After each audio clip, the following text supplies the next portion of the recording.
मराठा योद्धा मनोज जरांगे पाटील उपोषणवेळी अचानक त्यांनी निर्णय बदलून जमिनीवर भर उन्हात बसले। जरांगे पाटील यांच्या उपोषणासंदर्भात महाराष्ट्राचे मुख्यमंत्री देवेंद्र फडणवीस यांनी दिलेली प्रतिक्रिया। सोलापूर जिल्हा प्रतिनिधी MK न्यूज अंतरवळी सराटी।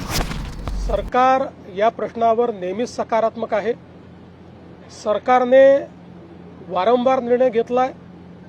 प्रत्येक वेळी जेव्हा अडचण आली त्यावेळी सरकारने निर्णय घेतलेला आहे आणि या संदर्भात मी एवढंच सांगेन की सरकारची भूमिका पारदर्शक आहे, सरकारची भूमिका सकारात्मक आहे आणि ती भूमिका आम्ही सातत्याने मांडतो आहे आणि यापुढेही सरकारची भूमिका ही सकारात्मकच असेल। आमचं सरकार सर्व समाजाकरता सकारात्मक काम करणारं सरकार आहे।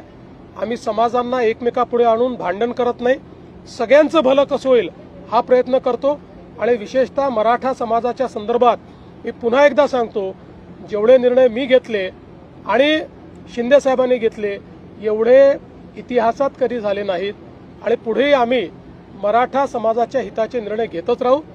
फक्त हे निर्णय घेत असताना देशाचं संविधान, देशाचे हायकोर्ट आणि सुप्रीम कोर्ट यांनी दिलेले निर्देश याचं मात्र पालन करावं लागेल। त्या निर्देशांचा अवलंब न करता जर एखादा निर्णय घेतला तर त्यातनं केवळ प्रसिद्धी मिळेल पण तो निर्णय टिकणार नाही।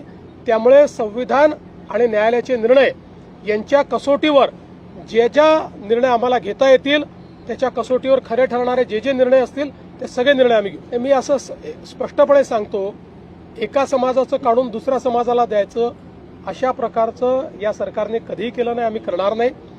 ओबीसी समाजालाही घाबरण्याची आवश्यकता नाही। आम्ही मराठा समाजाचंही त्या ठिकाणी समाधान करू, त्याकरताही सगळे निर्णय आम्ही घेऊ, पण त्यावेळी ओबीसी समाजावर कुठलाही अन्याय आम्ही होऊ देणार नाही।